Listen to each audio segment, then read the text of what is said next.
یہاں human rights council میں ایک تو یہ ایک پلیٹ فارم ہے جہاں پہ جو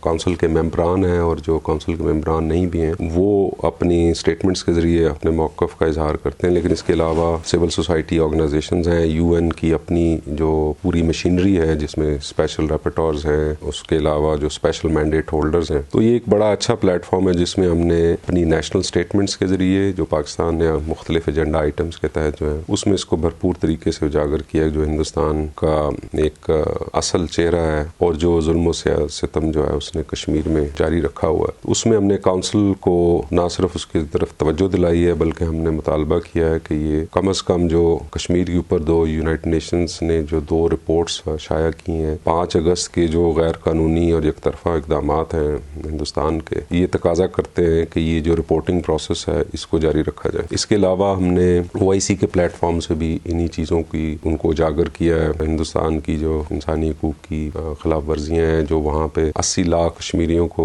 محاصرے میں جو رکھا ہوا ہے 200 دن سے زیادہ کا عرصہ ہو گیا، تو یہ جو نام نہاد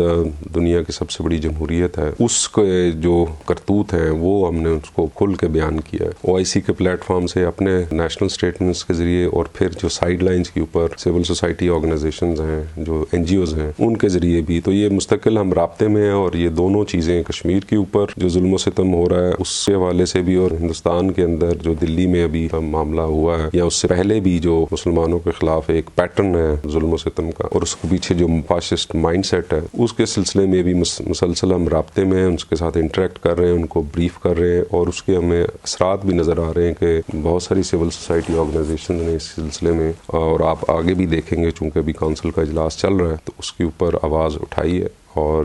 یہ اس کے اوپر کام جو ہے وہ جاری رہے گا۔ جی، اس سلسلے میں کونسل کے اندر بھی جو بازگشت اس کی سنائی دی ہے، جو انٹرنیشنل میڈیا میں اس کے بارے میں بہت کچھ لوگوں نے اسکرینوں پہ دیکھا ہے، بہت سارا سوشل میڈیا کے اوپر لوگوں نے ان چیزوں کو دیکھا ہے، پرنٹ میڈیا نے اس کو اٹھایا ہے اور اس کے علاوہ پھر ہیومن رائٹس کی جو تنظیمیں ہیں انہوں نے اس کے اوپر بات کی ہے۔ آپ کو پتہ ہی ہے کہ ہائی کمشنر جو ہیومن رائٹس والے ہیں ان کے ترجمان نے بھی یہ جو سٹیزن شپ امینڈمنٹ ایکٹ ہے اس کو انہوں نے تعبیر کیا ہے کہ یہ بنیادی طور پہ ایک امتیازی قانون ہے اور اس کے اوپر جو ہے تشویش کا اظہار کیا ہے۔ آپ کے علم میں ہے کہ ابھی پرسوں سے خبریں چل رہی ہیں کہ high commissioner for human rights انہوں نے فیصلہ کیا ہے کہ جو سپریم کورٹ میں کیس چل رہا ہے سٹیزن شپ امینڈمنٹ ایکٹ کی جو اوپر جو اپیلز ہوئی ہیں اس میں وہ خود بھی ایک امیکس کیورائے یعنی ایک ایکسپرٹ کے طور پہ وہ اپنے